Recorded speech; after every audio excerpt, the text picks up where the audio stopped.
Olá, bem-vindos a mais um episódio da Metamorfose Ambulante. Hoje temos connosco o Duarte Delgado. Olá, Duarte. Olá, Pedro. O Duarte vai-nos contar sobre a sua epopeia de 8 ou 9 dias à boleia da Roménia, quando prescindiu de um bilhete de avião grátis, mas ele quis ver a sua própria aventura a caminho de ver o Paraíso Xibalba, o documentário aqui da Maluco Beleza, com o João, o Lunas e o Marco e por aí fora, não foi? Precisamente, com essa malta toda. Fixe. Fiquem por aí, vão curtir.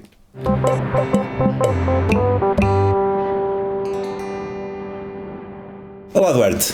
Olá, Pedro. Sabes que a primeira vez que tu me apareceste à frente foi a propósito de um casamento de um amigo meu. Não, estou a brincar. Um casamento no YouTube. Tu foste a um casamento na Ucrânia ou na Roménia ou... Sim. Mas como é que foste parar Bem, é assim, eu tive 6 meses na Roménia a fazer voluntariado e num desses dias em que estava a ajudar num campo de férias de crianças que são romenas, mas que falam húngaro e estavam a aprender inglês nesse campo. São romenas, falam húngaro em casa, Sim, em casa, mesmo na escola, têm romeno como se fosse a sua primeira língua, mas como não praticam em mais lado nenhum, depois, quando chegam aos exames do 12º, espalham-se completamente. Mas sim, porque aquilo é uma zona no centro da Roménia em que não, olha, conheces essas zonas? Não é nas fronteiras, porque aí é comum, especialmente nesse tipo de país. Quando disseste isso, eu supus que fosse ali pegada à Hungria. Na fronteira entre a Ucrânia e a Roménia também há muitas pessoas que não são nem romenas nem ucranianas, mas não, ali é mesmo no centro, porque é uma povoação, são dois distritos, por assim dizer, da Roménia, que mantém uma presença e uma identidade muito forte húngara que vem já de há 500 anos atrás e aquela zona só é romena há 100 anos. Foi após a Primeira Guerra Mundial, a Transilvânia foi anexada à Roménia. Foi retirada do Império Austro-Húngaro e foi dada à Roménia. E era lá onde tu estavas? Sim. Como é que foste lá parar? O que é que fazias? Eu, quando acabei a faculdade, queria fazer voluntariado, algures por aí, e há uma plataforma que é o Corpo de Solidariedade Europeu que permite, no fundo, fazer um Erasmus, mas versão voluntariado. E pus os meus dados na plataforma e começaram a aparecer requests de associações por essa Europa fora que precisavam de voluntários portugueses. E apareceu-me este da Roménia, que era um sítio em que eu nunca tinha pensado ir parar, mas achei, por isso mesmo, era o sítio ideal para eu ir. Tinhas feito Erasmus? Fiz um intercâmbio na Rússia, em Moscou, no terceiro ano da faculdade. Quanto tempo? 6 meses também. E que tal? Como é que é viver em Moscou? Sabes que eu fui lá... Frio. Eu fui lá durante o meu próprio Erasmus. Okay. Eu fiz Erasmus na Finlândia. Helsinki? Não, estava numa pequena cidade chamada Jyväskylä, ninguém conhece. E depois estando lá visitei à volta e fui até à Rússia e na altura fiquei, isto é uma loucura de graças. E depois estive lá outra vez também quando fiz a minha viagem de Portugal a Singapura por terra. Eu fui pelo sul do continente eurasiático e vim pelo norte. E atravessei a Rússia toda de comboio, mas não podia sair de comboio, só tinha um visto de trânsito e ainda parei uma noite em Moscou. Por sorte era um sábado, deu para curtir e tal. Mas deve ser uma loucura viver lá, não? Deve ser... É duro. É duro por causa do frio. Sim, e por as pessoas serem um pouco frias numa primeira instância. E a barreira linguística é algo que lá prevalece muito. E por isso, se tu, enquanto estrangeiro, souberes falar russo, vais-te dar bem, porque eles são super acolhedores. Só que se não conseguirem comunicar contigo, vai ser um bocado mais difícil. Então, enquanto eu estava a ter a experiência, houve muita coisa que achei que não estava a correr bem. Só olhando depois de outra forma para a minha experiência é que consigo valorizar e perceber como foi bom para mim e como provavelmente eu não teria ido para a Roménia, um sítio, em teoria, pelo menos quando se pensa em Portugal, só se pensa em coisas más. Se não tivesse tido a minha experiência na Rússia e tivesse percebido, todos os sítios têm pontos positivos e pontos negativos e eu quero explorar todos eles, por isso... Estiveste lá há quanto tempo em Moscou? Foi de 2016 para 2017.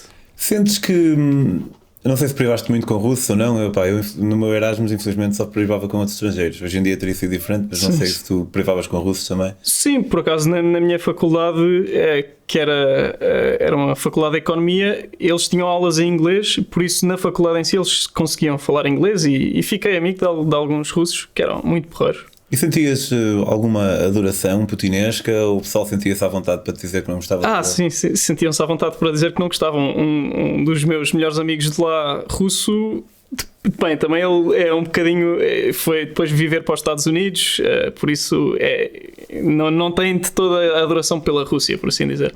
Mas ele era vocal contra o Putin e já em 2016-17 apoiava o Navalny, sim. Porque esta cena é incrível, mano. Tipo, estive a ver imagens, não sei se era a esposa do Navalny falando na rua. Era uma mulher de certeza. E vi isto hoje, por acaso. E aparece a polícia a meio de um direto que ela está a fazer, está a dar uma entrevista, aparece a polícia e lá vai. E sinto que há cada vez menos pudor. As cenas são mesmo feitas, que se foda. Sim. Não vale a pena estarmos aqui a fingir que não somos nós e claro. o gajo ser envenenado e depois fica 5 meses na Alemanha, depois volta e é logo. E arranja uma forma de dizer que ele não respondeu às notificações do tribunal, que estava em coma, o que é que ele podia fazer, não é? Mas ninguém lhe mandou estar em coma. Enfim. Então saíste. E sair à noite em Moscou, como é que é? É fixe? Era fixe. Sim. Tu por acaso de aspecto podias ser russo. Sim. Eles muito com falavam sempre comigo em russo e até ficavam assim um bocado. Não, português. Não és português. Por isso, sim, eu lá, especialmente no metro e assim, passava perfeitamente por russo. Okay. Mas é fixe sair à noite lá. Havia assim uns bares temáticos porreiros e depois Disco Night mesmo era potente também. Fixe. Gostava de conhecer um bocadinho melhor, até porque a Rússia no geral, como eu disse há um bocado, atravessei a Rússia de comboio, mas não podia sair, portanto, conta zero. E é um país, para já é o maior país do mundo.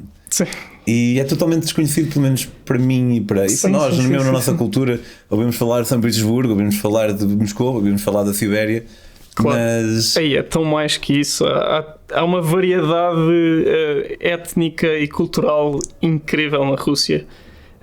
Por acaso há um canal de YouTube que eu sigo, que é o Bold and Bankrupt, que ele é inglês, mas fala fluentemente russo e viaja por todas as repúblicas russas. E por isso já estou com um bocadinho mais de... Já conheço um bocadinho melhor, mas a sério, há tanta influência, por exemplo, da China nas zonas que estão mais perto dessa zona. Há muitos muçulmanos no sul junto à Geórgia, no Daguestão e nessas repúblicas lá em baixo. Depois há a Sibéria, perto da Mongólia também são mais mongóis, por assim dizer. E eu por acaso apercebi-me que na Rússia, em Moscovo, havia muitos asiáticos. Vi para aí 3 negros em todo o meu tempo lá, mas havia muitos asiáticos, se calhar russos. É como, sabes, no Sapiens, o livro do Yuval Noah Harari, o gajo define um império como um Estado soberano que tem vários povos e tem fronteiras fluídas. A Rússia não tem fronteiras fluídas, apesar de ter acrescentado agora a Crimeia recentemente, mas efetivamente tem vários povos e é quase como se fosse um império, né? Pelo menos nesse aspecto, não é? Sim, sem dúvida. Em que, realmente no leste da Rússia deves ter pessoas com um aspecto chinês, aí perto da Geórgia, como tu disseste, se calhar mais caucasianos, até porque é lá o Cáucaso. Sim, não é? sim. Ok, fixe. Então acabaste por deixar a Rússia, foste para a Roménia, trabalhavas lá a fazer voluntariado, uma vez acabaste por ir a um casamento e tudo. Foste ali à zona da Transnistria. Fui à Transnistria, foi como a tua passagem pela Rússia, foi só uma passagem, mas deu para olha, ficar com moedas transnistrinas que são de plástico, é muito curioso. Sério? Até há uns bons, há 5 anos por aí, a moeda era de plástico, tiveram um problema qualquer de corrupção e já alteraram o seu fornecedor e por isso agora já são de um metal muito leve também, mas são engraçadas. Aquilo é uma região que é da Moldávia, mas que desde o fim da União Soviética que se quer separar e ser um povo independente. Só que estão ali, é uma zona muito pequenina entre a Moldávia, que já é pequena e é o país mais pobre da Europa, e a Ucrânia. E só é reconhecido pela Rússia, acho eu. Só é reconhecido pela Rússia e pelas outras repúblicas que também querem ser independentes, mas que não são reconhecidas por outros países, como a Ossétia do Sul, a Abkházia, sim, essas assim. Mas é assim, via-se tanques nas fronteiras. Para entrar, para sair da Moldávia, na verdade aquilo é um território moldavo, mas eles tiveram de dar um papelzinho que eu não podia perder por nada, mas não podiam pôr no meu passaporte, que tinha um carimbo da Transnistria. Quando voltei, porque eu fui até a Odessa, na Ucrânia, que é no Mar Negro, e depois voltei para a Roménia. E quando voltei pela Transnistria e deram-me o papel e não me puseram um carimbo de entrada na Moldávia. E depois, quando eu reparei já estava na Moldávia em si, vi que em teoria estava meio ilegal no país. Mas não, eles devem perceber de onde é que a pessoa vem quando vem por aquele caminho, e puseram-me o carimbo de saída. Por isso tenho 2 carimbos de saída e só um de entrada na Moldávia. E então tu tiveste a oportunidade de apanhar um avião. O que é que essa plataforma te fornece em termos de voluntariado? Fornece estadia? Sim. Avião de ida e volta? Dão-me voo de ida e de volta, estadia e um pocket money que posso usar para as minhas despesas. Por isso não tive de poupar para ir para lá, e ainda trouxe dinheiro de volta, que não é muito comum, porque não é um valor muito grande. O objetivo é só ser para a pessoa sobreviver, para comer e também para se divertir um bocadinho, mas nada de especial. Só que eu, como um bom português, comia arroz e peitos de frango todos os dias, quase, massa da mais barata, mas porque sim, eu não estava ali para poupar dinheiro, mas já agora ia fazendo algum e depois aproveitava para fazer viagens ao fim de semana ou quando tinha férias, porque eles davam-nos férias também. O trabalho como era? O meu principal objetivo lá era fazer vídeos e artigos sobre as tradições rurais da Transilvânia. Fixe. Só que o problema é que normalmente eles tinham voluntários da Hungria para servirem de intermediário quando íamos por exemplo, quando íamos fazer os vários artigos. Só que nesse ano nenhum húngaro foi, por isso estávamos um bocadinho dependentes de quando o pessoal da associação conseguia ir connosco, ou quando havia pessoas que falavam inglês e que podiam fazer as tais entrevistas. Por isso, muito do meu tempo foi também passado a ensinar crianças inglês, em campos de férias e workshops. Era muita. Não era um ensinar formal, era só conversacional, de estar ali a conversar com as crianças para se habituarem a ouvir inglês. E acho que era engraçado. As crianças valorizavam muito um estrangeiro estar ali e a falar uma língua diferente da delas, e acho que uma forma que eu tive de criar impacto ali, não que tenha criado muito, na verdade, mas foi dar-lhes a entender que é muito importante aprenderem línguas estrangeiras. No caso deles, o romeno, que é a língua do seu país, mas que eles não falam, porque o húngaro é a língua mais diferente de tudo o que existe na Europa. Dizem que o húngaro e o japonês acho que são das línguas mais difíceis do mundo. E por isso eles, aprendendo romeno, depois têm que é uma língua latina, têm muito mais facilidade a aprender italiano, francês, português, espanhol. Por isso vale muito a pena. Por acaso eu senti quando estava eu fiz uma viagem com a minha esposa, que era a minha namorada na altura, já aqui há uns anos, de carro. E passado alguns dias já conseguíamos entender algumas coisas do que ouvíamos na rádio da Roménia. Sim. Porque efetivamente não é assim. É muito diferente. Mas se calhar até a língua latina é mais diferente. Claro. Mesmo assim, não é totalmente diferente. Não, tem as suas semelhanças. Especialmente com o italiano, vais pegando por aí. Não que eu falo italiano, mas dá para ir. Por exemplo, obrigado é merci. Dá para dizer muito sumesco, mas merci como em francês. Tchau é olá, adeus. Há mesmo muitas coisas parecidas. Então, e o que é que te fez abdicar de um avião e lançaste à boleia para Portugal se tudo corresse bem, com o objetivo também de chegares a tempo da apresentação e do documentário de Chilau. Bem, sabes que isso é o oposto de qualquer pessoa faria, quase.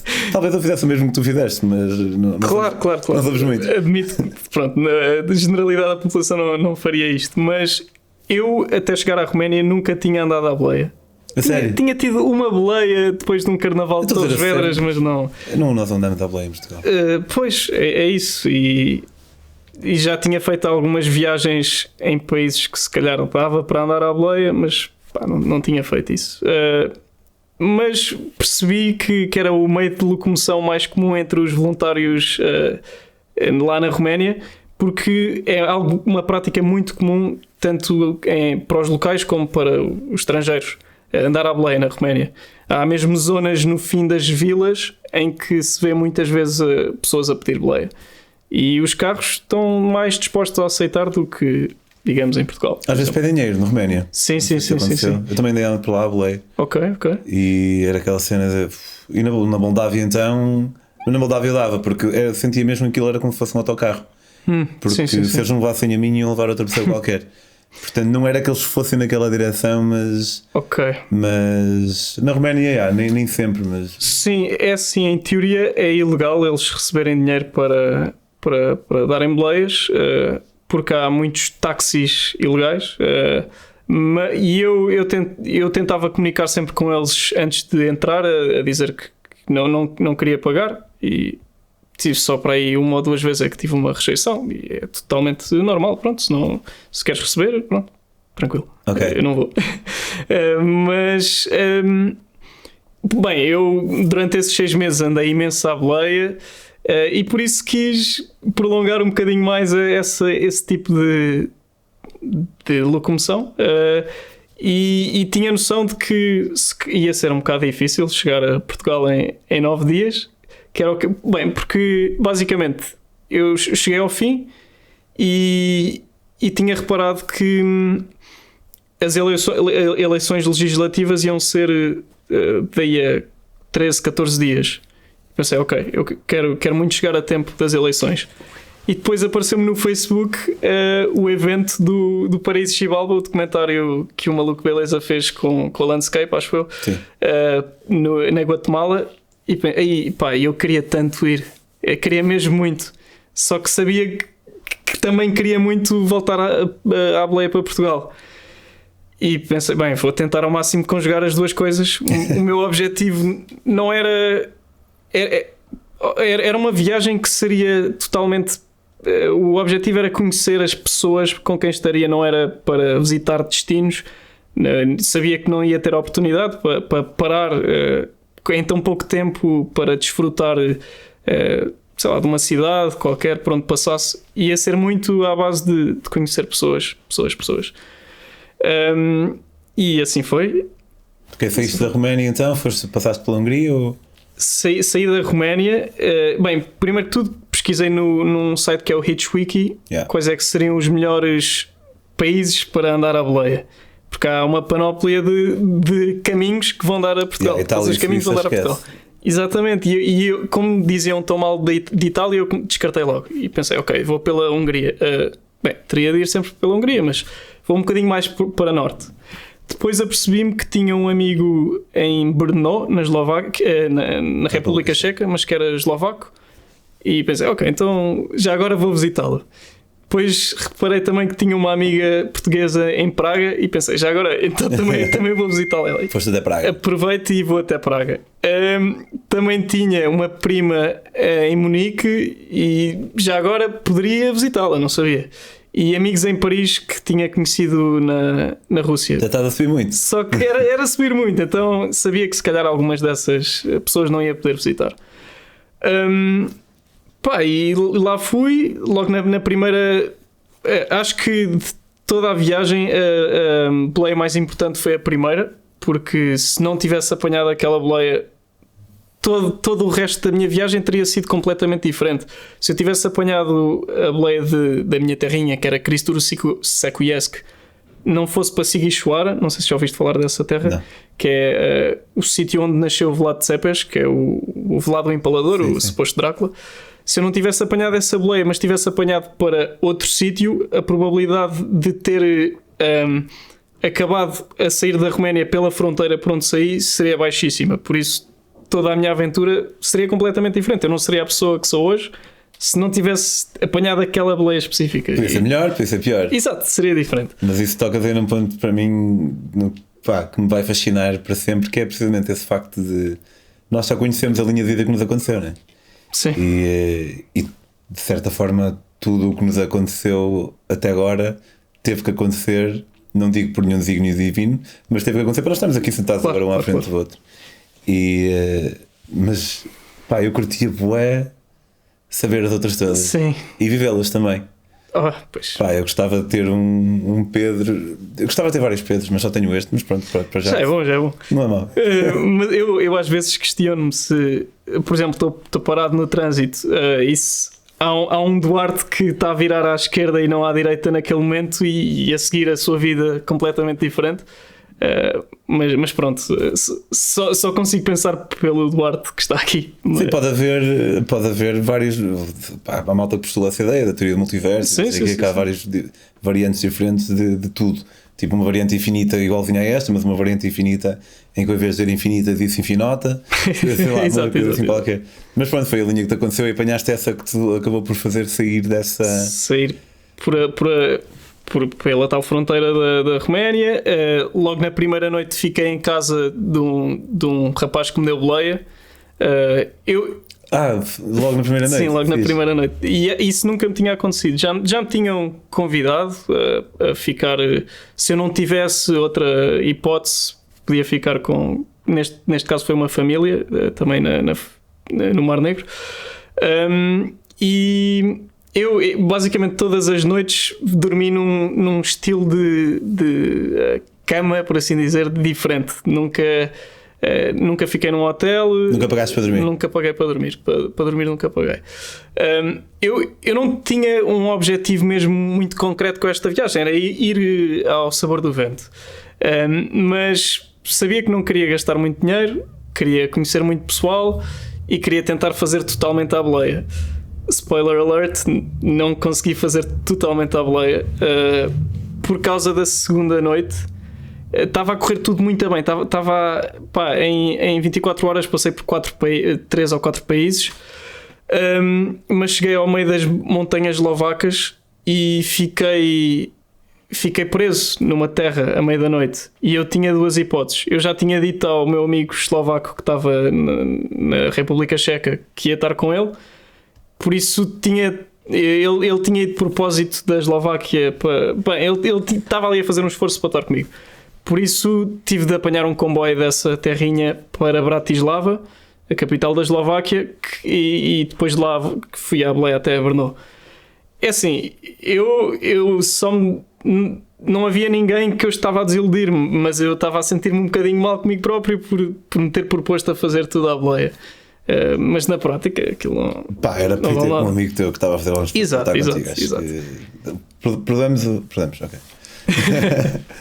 e na verdade eu indo para Bratislava, que era mais a sul, acabei por fazer o mesmo número de quilómetros do que se tivesse dormido na estação de comboios onde acabei por apanhar o comboio, porque havia um caminho mais direto de lá para Brno.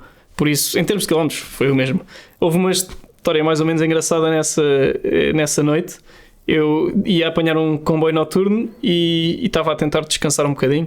Eu levava a minha mochila com toda a roupa que eu tinha dos 6 meses, que era uma de 60 litros da Decathlon, e um eslovaco começa a tocar em mim, a dizer, falar em checo-eslovaco ou uma coisa assim.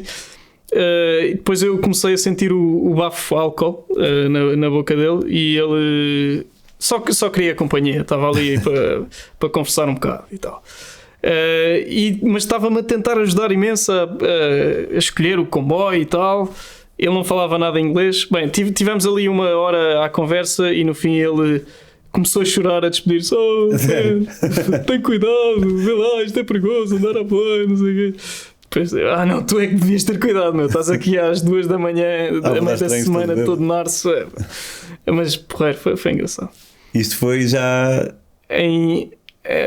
Rugemborg, que é para uma... Visitaste o teu amigo, depois seguiste então para. Suponho que não tenhas ido a Paris. Não. Deves ter foste para a Áustria, talvez. Fiz de Praga, onde dormi na. Como é que se diz?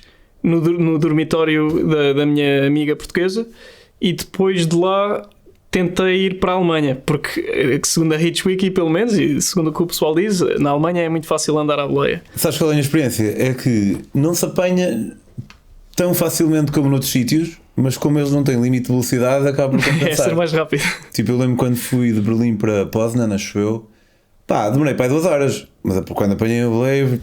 Sim, na autobahn não há limite limite de velocidade. não, se não houver curvas e houver 3 faixas, na Alemanha não há limite de velocidade, o que é uma loucura.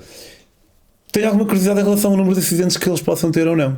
Supostamente não é muito alto. Porque se calhar não tem, se calhar não tem mais. Pois, não, pelo que me disseram, enquanto estava na autobahn, não a alta velocidade, mas relativamente rápido, disseram, mas isto na prática acaba por não se traduzir em acidentes. E já agora, o Hitchwiki é um site muito importante que eu também uso, eu já uso este site há 10 anos.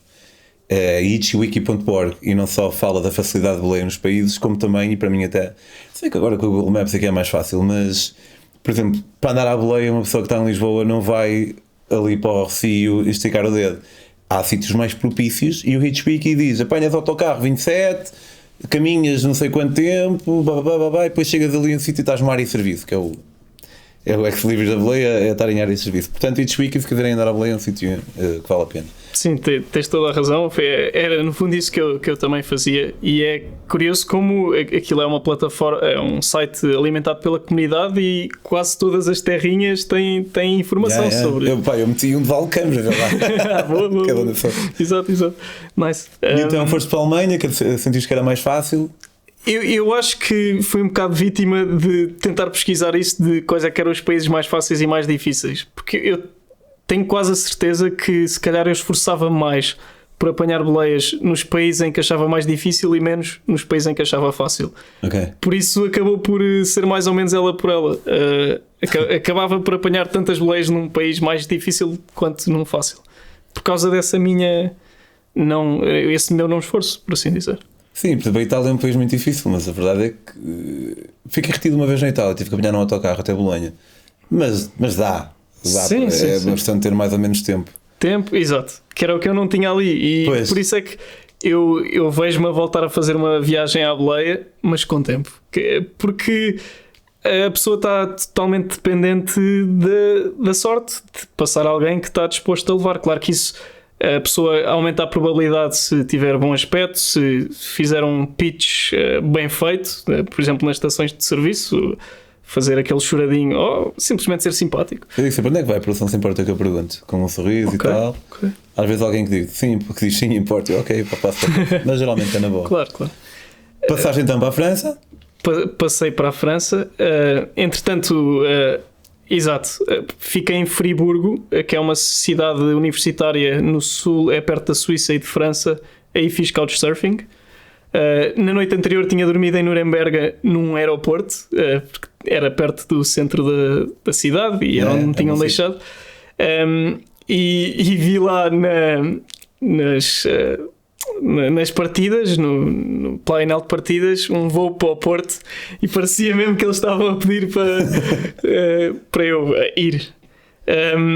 Mas não, fui forte, estoico exatamente, e só dormi, e no dia a seguir de manhã lá fui. Na manhã a seguir a Nuremberg, fiz pela primeira vez dumpster diving, primeira e última, na verdade. Trashwiki.org também tem vários. É bom? Acho que não sei se ainda está de pé, mas também diz onde é que nós podemos encontrar comida grátis. Trashwiki.org. Porque pus no Hitchwiki qual é que era o melhor sítio para sair de Nuremberg, e quando cheguei a essa estação de serviço estava lá um outro tipo, um alemão que tinha vindo da Grécia à boleia, e esse era o seu último dia de boleias.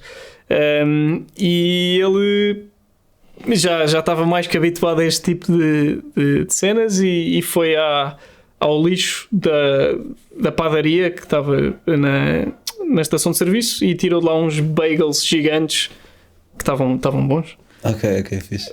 Ouvi ontem o Gonçalo do Travel Tool a dizer que aparentemente é ilegal fazer dumpster diving na Alemanha, que foi o único sítio onde eu fiz, mas achei curioso também. Yeah. Epá, é uma cena que se calhar é ilegal em vários sítios, mas é um bocado estúpido porque é comida que vai para o lixo de qualquer maneira. Claro. Então, seguiste França. A França, bem, e quando cheguei, eu ia cometendo vários erros naquilo que era suposto ser uma viagem rápida até Portugal, porque havia momentos em que eu estava muito tempo parado, pá, e eu sentia mesmo que tinha de avançar, senão não ia chegar a tempo. Então quase que apanhava a primeira boleia que aparecia, apesar de não ser a mais... não ser a melhor. Mais longe. Sim. O que me levou a ir para imensas estradas secundárias, e isso foi especialmente prevalente em França, que fui parar a uma região que é Dijon, que acho que tem mostarda. Sim, sim. E fui para estradas totalmente nem nacionais, municipais, e isso é um bocado a morte do artista, porque as autoestradas são o nosso amigo quando queremos fazer longas viagens rapidamente. E apesar de daí, ainda por cima eu estava já com muitos dias de viagem em cima, com muito sono, porque eu não andava a dormir bem, com fome, porque não me andava a alimentar bem, mais pelo stress de viagem. Eu não tinha fome, queria avançar. Só que depois isso começa a ter consequências no psicológico e estava a ficar um bocado desmotivado. Mas há uma imagem que eu acho incrível, que foi uma das boleias que apanhei por esse countryside, que foi a passar as vinhas em França, e achei uma imagem lindíssima e pitoresca, e que eu não poderia ter passado por isso se tivesse ido sempre pela autoestrada. Sim.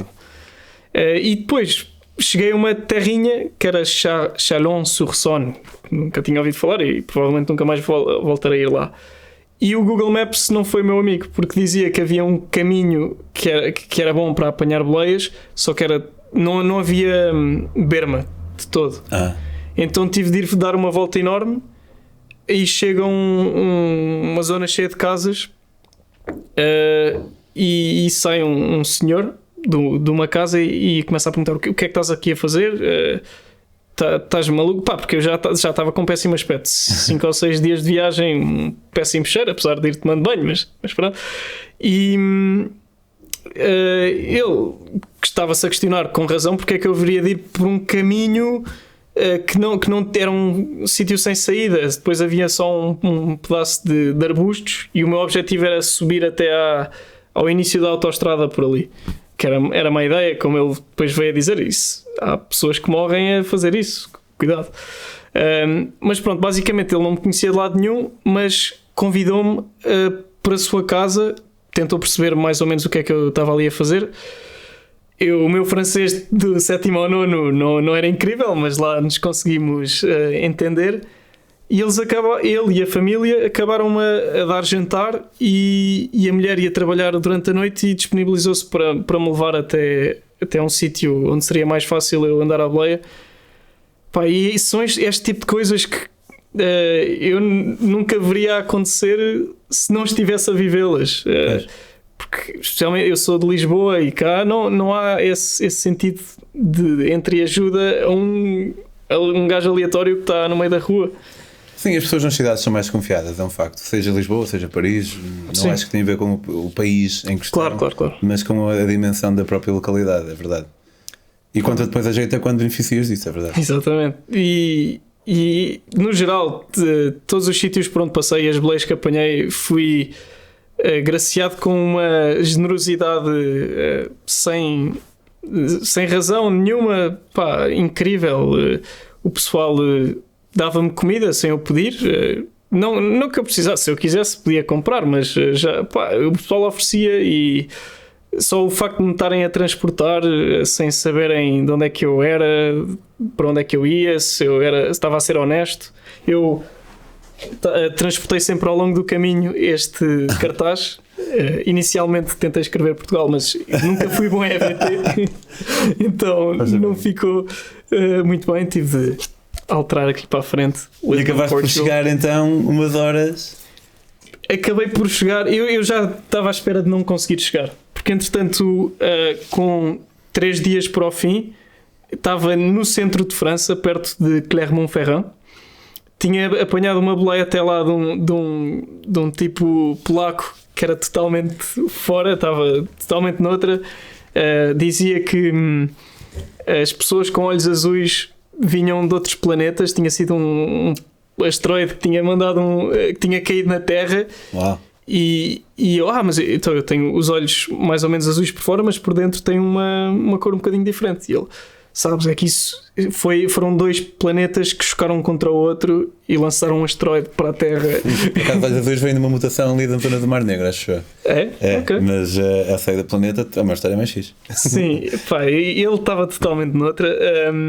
Acabei por me sentir mal porque eu o obriguei, por assim dizer, sem saber, a sair do seu caminho e a entrar na autoestrada. Ele não queria porque tinha de pagar mais, então acabei por pagar as portagens, que são um bocado caras em França, mas pronto, é lidar. E cheguei a uma estação de serviço que é incrível. Lá em França, os camionistas têm zonas com chuveiros, mesmo para eles. E então ali eu tinha a oportunidade, por um lado, de ir para a parte da estação de serviço do pessoal que tinha carros, os civis, por assim dizer, ou então para a parte dos camionistas. Só que o problema foi que aquela não era uma boa estação de serviço, porque o pessoal ali só ia para Paris. E eu estava ainda a 1500 km para aí de Lisboa, com 3 dias para acabar. Cheguei para aí ao meio-dia a essa estação de serviço e o tempo começou a passar, começou a chover torrencialmente. Toda a gente com quem eu falava dizia que não ia para o sítio para onde eu ia. Comecei a desanimar imenso e comecei a aceitar que não ia conseguir chegar a tempo do Paris-Xibalba. Pensei, ainda consigo chegar a tempo das eleições, é o mínimo, ainda são mais 3 ou 4 dias, mas aceitei. E lá para as 6 da tarde aproxima-se de mim um camionista e viu que eu estava super desanimado, eu estava mesmo em baixo, e ele, então o que é que se passa? Conta lá. E eu estou a tentar ir da Roménia para Portugal e está muito difícil. E ele, ok, não te preocupes, amanhã às 5 da manhã vem ter comigo ao meu caminhão e eu vou até a Espanha e deixo-te na fronteira com Espanha. E eu, fronteira de Espanha com Portugal? de França com Espanha, porque já era uma grande ajuda. Sim. Eu estava mesmo muito em baixo quando ouvi isso. De repente, foi mesmo uma sensação incrível. Eu nunca vivi tão intensamente 9 dias e as minhas emoções também estavam à flor da pele. E depois comecei a chorar. Não sei porquê, porque nem sei expressar bem, nem mesmo hoje em dia, porque é que foi um bocado um alívio, mas ao mesmo tempo o aperceber-me da generosidade das pessoas e da sorte que eu tive em cruzar-me com alguém que me ajudou no momento em que eu estava mais em baixo naquela viagem, por assim dizer. E ele era romeno, como de resto fui ajudado por muitos camionistas romenos ao longo da viagem. Não sei se era por eles valorizarem eu ter estado lá, porque eu ia-lhes contando as várias cidades por onde tinha passado e assim, ou se era simplesmente porque me queriam ajudar. E cá em Portugal há tão má fama, a Roménia tem tão má fama sem razão, porque os únicos romenos com quem as pessoas se cruzam cá, ou a generalidade da população, não traduz também o que é uma pessoa romena, e achei-os invulgarmente bons para mim em relação ao resto das nacionalidades com quem me cruzei, apesar de... As pessoas já têm uma ideia definida acerca de como é que determinada pessoa, determinado país é. Sim. E quando confirma essa ideia, a pessoa presta atenção, e quando não confirma, a pessoa esquece. Também é muito verdade. Infelizmente é isso. Conta-nos só aí como é que chegaste a Lisboa. Exato, desculpa, estou-me a alongar um bocadinho. Pronto, então... ele, entretanto, ainda só a contar nessa tarde / noite, outro camionista romeno convidou-me para jantar com ele. Estava lá a fazer um esparguete à bolonhesa. super simpático. Também tinha já anteriormente comido com camionistas portugueses uma vinhaça, um vinho do Porto e não sei, em Praga ainda. E ele falava bem inglês, por acaso, que não era comum, e começou-me a contar uma história muito estranha. Começou-me a contar que vivia na Dinamarca e o dinheiro que ganhava como camionista depois ia para a Roménia. E que um dia chegou à Roménia e estava um amigo ou um homem a tentar meter-se com a mulher e matou-o. What? E eu fiquei totalmente... Epá. Ficou um silêncio muito constrangedor naquele momento. Merda, nem sei como é que ia reagir. E eu, naquele momento, ele estava a ser simpático comigo, por isso eu disse, eu inventei uma balela qualquer. Pois, o que as pessoas fazem por amor, não é? Não sei. Sim. Não sabia como reagir mesmo. Pois. Então, passado um bocado, lá fui para o meu cubículo, onde dormi, que era um cubículo de 15 em 15 minutos, a luz desligava-se, não era uma casa de banho, mas era onde os camionistas faziam a barba e assim, e dormi aí nessa noite. Bem, na manhã seguinte vou com o Napoleão, que era o nome desse camionista romeno, pela estrada fora, e quando chegamos perto de Bordeaux, que é de resto onde a minha namorada está a fazer Erasmus agora, por isso, um bisou por Bordeaux, Catarina, portuguesa, e ele de repente saca do walkie-talkie, que eles têm lá uma forma de comunicar entre eles, e basicamente pôs-me em contacto com uma carrinha que estava nesse momento a fazer uma pausa porque vinha da Áustria super rápido, tinha de ir até Braga. E eu basicamente em um dia cheguei do centro de França a Braga, graças ao Napoleão, que me ajudou a invadir Portugal, como os franceses tentaram fazer há uns anos. E acontece que Braga é a única cidade no norte do país onde eu tenho família, os meus primos vivem lá, então eu tive uma sorte descomunal, ainda fui parar ao sítio onde tinha a guarida já garantida nessa noite. E viste o Paris Chibalba no Porto ou em Lisboa? Depois no dia a seguir eu estava com a pica toda, porque já só faltava um dia, diziam-me que em Portugal não é muito fácil andar à boleia, mas estava confiante. E consegui ir de Braga até ao Porto de Leixões. Tive a sorte de apanhar boleia de um senhor que era dono de uma empresa de caminhões, que arranjou logo um camionista que vinha para o sul, no Porto de Leixões, estavam a pôr o peixe para depois levarem para baixo. Do Porto de Leixões fui até à Anadia, ou um sítio no caminho para Lisboa. E de lá apanhei boleia de um dos fundadores de um partido político, da Iniciativa Liberal, e dei-me boleia até à porta de casa e cheguei a Lisboa 3 horas antes do Paris Chibalba. Espetacular. Paris Chibalba, podem terem Paris Chibalba, podem ver no conforto do vosso sofá sem terem que ir à boleia de uma ponta à outra da Europa. Duarte, muito obrigado pela tua história. Obrigado, cheia assim de suas intrincâncias bastante interessantes. Sim. Podem seguir o Duarte em Duarte Delgado no Instagram, Duarte sem E. E Duarte Somewhere no YouTube, acho que podem lá ver esse vídeo do casamento húngaro-romeno e por aí fora. E em breve a minha viagem de volta da Roménia para Portugal, porque eu ia sempre filmando e... Fixe. Sim, e a câmara ajudou muito, porque era algo para o qual eu podia falar e no fundo ajudava-me a não se sentir tão só. Ok, boa, portanto vão poder ver isso também. Quanto a nós, se gostaram deste episódio e querem que este programa siga em frente para sempre, podem apoiar a Metamorfose em patreon.com/metamorfoseambulante, 2€ por mês, não é nada. Alternativamente, também podem comprar os meus livros. Estivemos a falar de boleia. Este é o Vago, que é sobre uma viagem que eu fiz à boleia de Panamá ao México. Panamá, Costa Rica, Nicarágua, Honduras, El Salvador, Guatemala, Belize e México. Tinha 2 objetivos: nunca pagar estadia e nunca pagar transporte, e acabou por acontecer. E depois também tem os outros: Portugal a Singapura por terra e Portugal a África do Sul de bicicleta. Podem comprá-los em daquiali.com.